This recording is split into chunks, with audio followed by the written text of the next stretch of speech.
Hello guys आपन को स्वागत जनाऊँ आउ एक भिडियो मध्यम आसतु आपन को बुले नेमि भद्रक जिलार आउ एक प्रसिद्ध स्थान।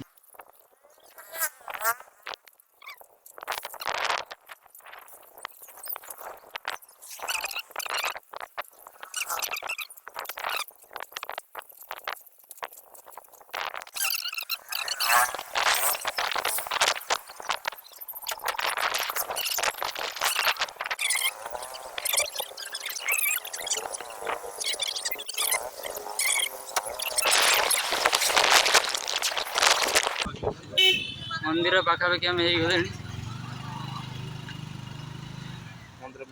देखो मंदिर मेन गेट अटे आपण मैंने मंदिर को देखी पार्टी सांग पीएम सब चिन्ह देखुन कि खरा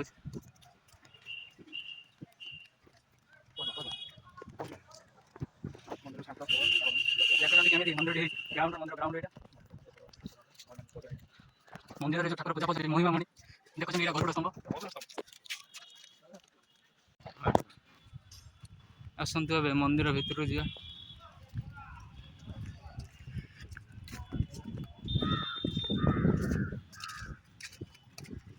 मंदिर को प्रवेश करने मुख्य द्वार अटे देखुं किपरि मंदिर परिवेश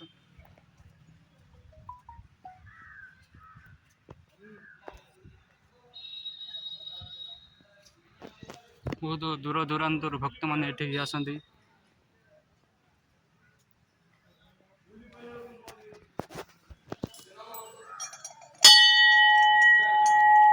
प्रभु जगन्नाथ पूजा पाँच महिमामयी नाम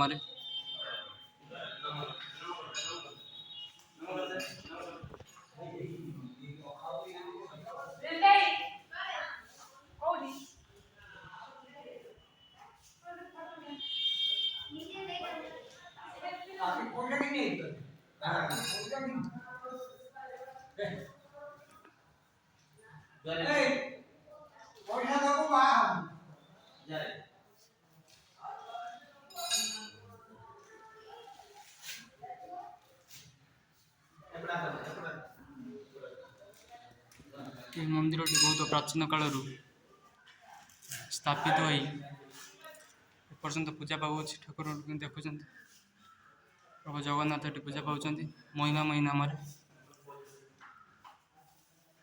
माँ लक्ष्मी भी सेपटे पूजा पाँच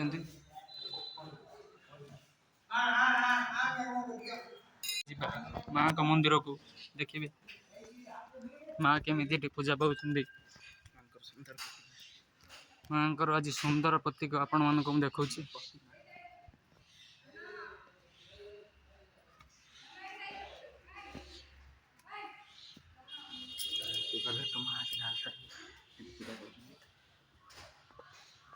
माँ लक्ष्मी ये पूजा पाँच कंटेश्वर अंचल महिमामयी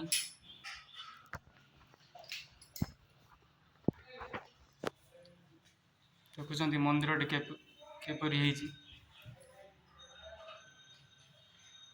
ये मंदिर को पूजा जगह को आसती माँ को टे जुआर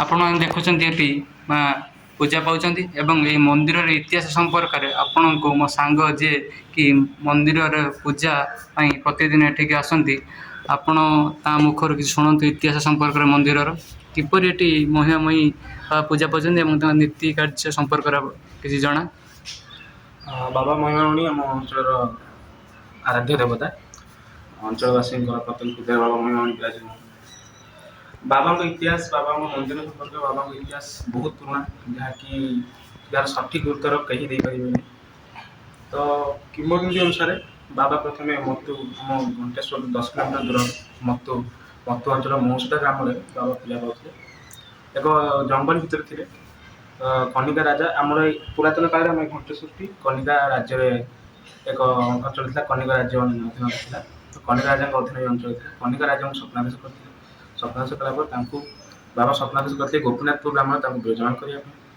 तो ରାଜା ସ୍ୱପ୍ନାଦେଶ ହୋଇ ଯାଇଥିଲେ। ତାପରେ ଆଣି ବାବାଙ୍କୁ ଏଠି ଅବସ୍ଥାପିତ କରିଥିଲେ। ପ୍ରଥମେ ବାବା ଏକ ଚାଳ ଘରେ ଥିଲେ, ତାପରେ ଚାଳ ଘର ପରେ ଏକ ଆଜବେଷ୍ଟ ଘର ହେଇଥିଲା। ତାପରେ 2002 ମସିହାରେ ଏ ମନ୍ଦିରଟି ଆପଣ ଦେଖିପାରୁଥିବେ, ଏ ମନ୍ଦିରଟିକୁ ପ୍ରତିଷ୍ଠା କରାଯାଇଥିଲା, ଯାହାଫଳରେ କି ବାବା ପୂଜା ପାଉଛନ୍ତି।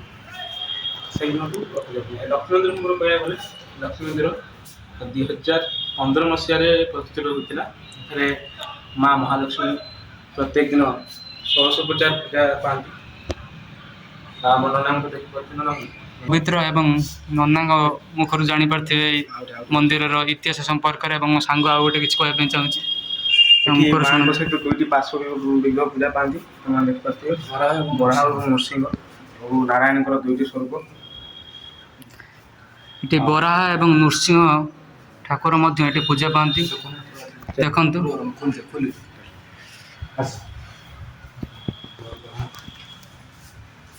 ଦେଖୁଛନ୍ତି ବରାହ ଠାକୁରଙ୍କୁ, ଯିଏକି ନାରାୟଣଙ୍କର ଏକ ରୂପ।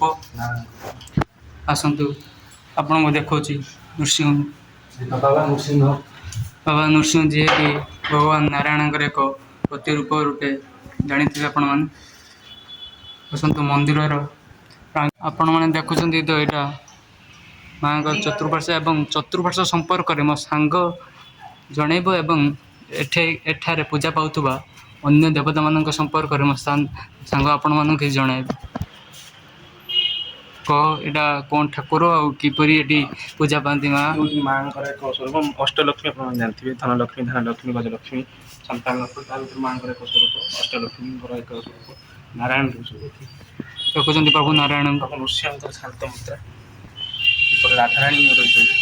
ରାଧାରାଣୀ ଉପରେ ଦେଖନ୍ତୁ।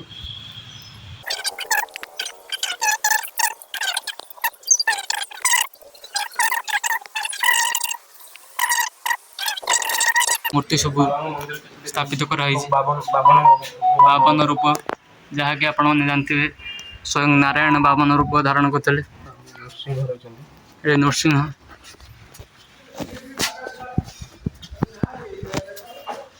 ବରାହ।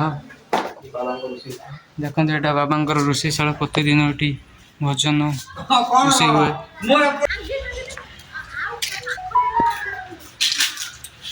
ବାବାଙ୍କ ଚଳନ୍ତି ପ୍ରତିମା ପ୍ରଭୁ ଦେଖୁଛନ୍ତି ବାବାଙ୍କର ଏଇଟା ଚଳନ୍ତି ପ୍ରତିମା ପ୍ରଭୁ ରାଧା ମାଧବ, ଯାହାକି ଦୋଳ ପୂର୍ଣ୍ଣିମା ସମୟରେ ଏଠୁ ମଧ୍ୟ ହୁରି ଠାକୁର ବାହାରେ।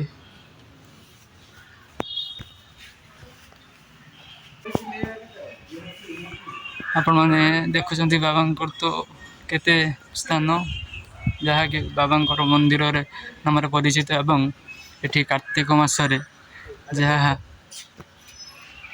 ଆପଣମାନେ ତ ଦେଖିପାରିଲେ, ଆମ ଘଣ୍ଟେଶ୍ୱର ଅଞ୍ଚଳରେ, ଯାହା ଭଦ୍ରକ ଜିଲ୍ଲାରେ ଅବସ୍ଥିତ ଆରାଧ୍ୟ ପ୍ରଭୁ ମହିମାମଣିଙ୍କ ମନ୍ଦିର ସମ୍ପର୍କରେ ଆପଣ ମୋ ସାଙ୍ଗ ପବିତ୍ର ମୋହନ ସାହୁ ଏବଂ ନନାଙ୍କ ମୁଖରୁ ଶୁଣିପାରିଲେ ଇତିହାସ ସମ୍ପର୍କରେ। ଦେଖନ୍ତୁ ମନ୍ଦିରର ପ୍ରାଙ୍ଗଣ।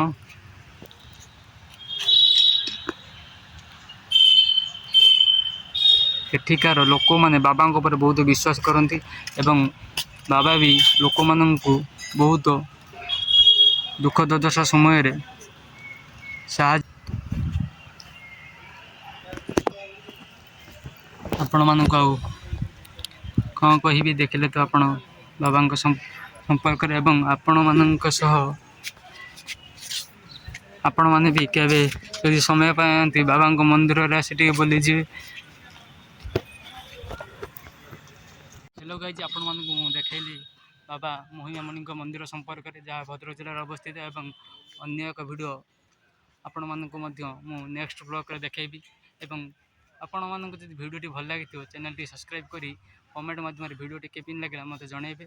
ଏବଂ ନେକ୍ସଟ ବ୍ଲଗ୍ ମୁଁ କରିବା ପାଇଁ ଆପଣମାନଙ୍କୁ କଥା ଦେଉଛି ଏବଂ ଆପଣମାନଙ୍କ ସହଯୋଗରେ ମୁଁ ବ୍ଲଗ୍ଟି କରିଚାଲିବି। ରହୁଛି, ଦୁଆ ମେ ୟାଦ ରଖନା।